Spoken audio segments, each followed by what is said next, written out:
में बलरामपुर से खबर, जहां पर धर्मांतरण के आरोपी छांगुर की कोठे पर प्रशासन का शिकंजा और अवैध निर्माण पर 7 दिन में कार्रवाई की चेतावनी। उतरौला के मधुपुर गांव में आलीशान कोठी को नोटिस और तहसीलदार ने जारी किए 2 बेदखली नोटिस। 7 दिनों के भीतर निर्माण हटाने का अल्टीमेटम भी दिया गया है। तो बलरामपुर से ये बड़ी खबर, जहाँ पर धर्मांतरण के आरोपी छांगुर की कोठे पर प्रशासन का शिकंजा, अवैध निर्माण पर 7 दिन में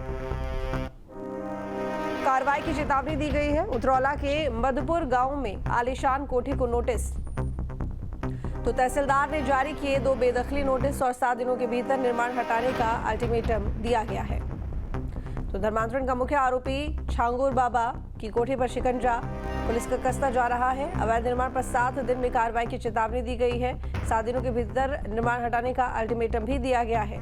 तो उतरौला के मधुपुर गांव में आलीशान कोठी को ये नोटिस मिला है। तहसीलदार ने बेदखली नोटिस भी 2 जारी किए हैं।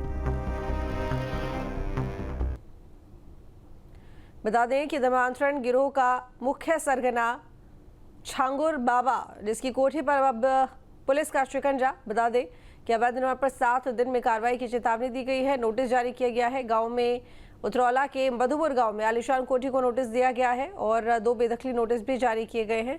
7 दिन के भीतर निर्माण हटाने की चेतावनी दी गई है, और नहीं तो प्रशासन का बुलडोजर वहां पहुंचेगा और इस कोठी को ध्वस्त करेगा, जो कि अवैध तौर पर बनाई गई है।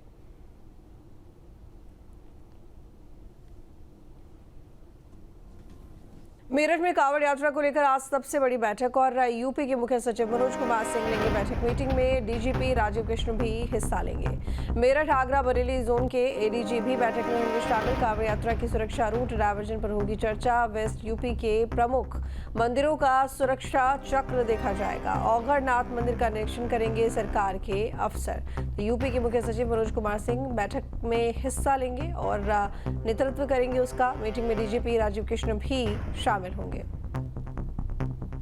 सीरियल किलर सोहराब की तलाश में 7 जिलों में सख्त पहरा। पेरोल से फरार सोहराब को पकड़ने में जुटी एसटीएफ और एटीएस। नेपाल बॉर्डर से सटे इलाकों में चेकिंग तेज। एसएसबी को भी अलर्ट और 500 मोबाइल नंबर एटीएस के रडार पर हैं। कई जिलों में छापेमारी। तिहाड़ जेल ना लौटने पर अलर्ट और मुरादाबाद, नैनीताल में लोकेशन मिली है। तो बता दें आपको कि सीरियल किलर सोहराब की तलाश में पुलिस ने अपना पहरा सख्त कर दिया है। खास करके 7 जिलों में पेरोल से फरार सोहराब को पकड़ने में एसटीएफ और एटीएस की टीम जुटी हुई है। नेपाल बॉर्डर से सटे इलाकों में चेकिंग की जा रही है।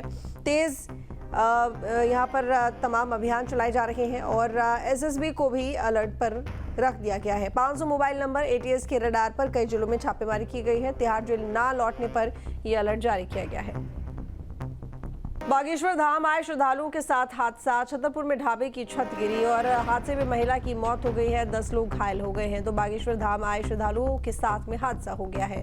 छतरपुर में एक ढाबे पर रुके थे ये लोग और यहीं पर ढाबे की छत गिर पड़ी, जिसकी वजह से एक महिला की मौत हो गई और 10 लोग घायल हो गए हैं। तो बागेश्वर धाम पहुंचने से पहले श्रद्धालुओं के साथ में हादसा हुआ। छतरपुर में ढाबे पर रुके ये श्रद्धालु और अचानक इनके साथ में हादसा हुआ। जो छत है ढाबे की वो गिर पड़ी और हादसे में एक महिला की मौत हो गई, 10 लोग घायल हो गए।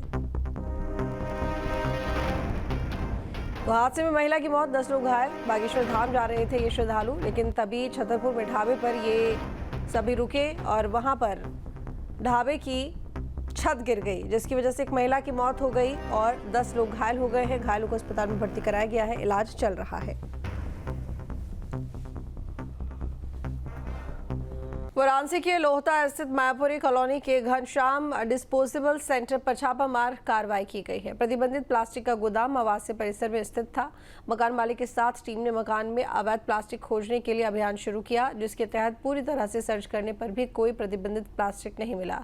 लेकिन टीम ने जब मास्टर बेडरूम को सर्च किया तो बेड के नीचे उन्हें तहखाना दिखाई दिया। तहखाने में प्रतिबंधित प्लास्टिक और सिंगल यूज प्लास्टिक का भंडार मिला। तो बेडरूम के नीचे प्लास्टिक का गोदाम था और भंडार था, जिसके बाद नगर निगम की टीम ने पहुंचकर उसे सील कर दिया। तो वाराणसी के लोहता स्थित मायापुरी कॉलोनी के घनश्याम डिस्पोजेबल सेंटर पर छापेमार कार्रवाई की गई। ग्रेटर नोएडा सिंचाई विभाग की बड़ी लापरवाही सामने आई है। यहां बारिश के कारण बाढ़ जैसे हालात हो गए हैं, जिसके कारण दादरी ब्लॉक के कोट डेरी गांव में सैकड़ों बीघा धान और ज्वार की फसल में पानी भर गया, जिससे किसानों को भारी नुकसान हो रहा है। इस समय मौजूद हैं ग्रेटर नोएडा में दादरी ब्लॉक के कोट डेरी गांव में, जहां तेज बरसात लगातार हो रही है और बरसात होने की वजह से जो नहर और नाले हैं उसमें सिंचाई विभाग की बड़ी लापरवाही देखने को मिली है। जहां मानसून आने से पहले साफ सफाई नहीं की गई, जिसके बाद ओवरफ्लो हुआ और जो किसानों की ज्वार की और धान की फसल है वो पूरी तरह बर्बाद होगी। बताया जा रहा है हजारों बीघा जो फसल है वो पूरी तरह डूब चुकी है। तस्वीरें हम आपको दिखाएंगे, ये देखेंगे आप, ये कोई नहर है, बड़ी नहर है, नाला है, जिसकी साफ सफाई ना होने की वजह से इसमें देखेंगे शोक समुद्र जो पूरी तरीके से ये बहुत बड़ा हो गया है और जिसकी वजह से जो गांव है पूरी तरीके से बाढ़ की चपेट में आ गया है, घरों में पानी भर गया है। हमारे साथ ग्रामीण है, सीनियर हैं और चेयरमैन हैं। सर, इस तरीके से देखते हो क्या समस्या आई है और धान की फसल में क्या नुकसान हुआ है? सर भैया जी, अब देख ही रहे हो आप, जो कुछ भी समंदर सोख की हर जगह डाट लगी हुई है। अगर ये साफ हो जाता तो पानी निकासी का बन जाता। अब ये सबली फसल हमारी सब धान की जो बुआई है वो सब खत्म हो चुकी है, कम से कम 1200 बीघे है, तो वो सब खत्म हो चुकी है। अब क्या कर सकते हैं, अब सफाई होना ही है, आराम से निकलेगा, अब जब भी निकलेगा। हालांकि योगी सरकार लगातार सख्त आदेश दे रही है और किसानों के हित में कार्य कर रही है, लेकिन कहीं ना कहीं जो यहाँ जिस तरीके से साफ सफाई नहीं की गई है और सिंचाई विभाग की जो बड़ी लापरवाही साफ देखी गई है, उससे साफ लग रहा है कहीं ना कहीं आने वाले समय में और बरसात आएगी, मानसून आएंगे, उससे किसानों की फसल को और भी नुकसान होता हुआ नजर आएगा। ग्रेटर नोएडा से तरुण भराना, न्यूज स्टेट, उत्तर प्रदेश। प्रदेश भर में मुहर्रम के अवसर पर शांतिपूर्ण माहौल में ताजियों का जुलूस निकाला गया, लेकिन इसी बीच कुछ अराजक तत्वों ने अशांति और दहशत फैलाने की कोशिश की। अयोध्या में मुहर्रम के जुलूस में कुछ लोगों ने तलवार लहराई।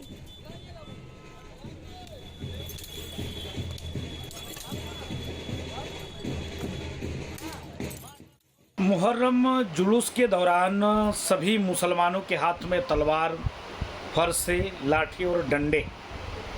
क्या सिखाया जाता है? उग्रता, आतंक फैलाना, लोगों को मारना। चंपारण की घटना, अजय यादव के ऊपर तलवारों से हमला और मार डालना। अखिलेश यादव उत्तर प्रदेश से मौन, बिहार के यादव बंधु मौन, इसलिए क्योंकि मुसलमानों ने हमले किए, इसलिए मौन।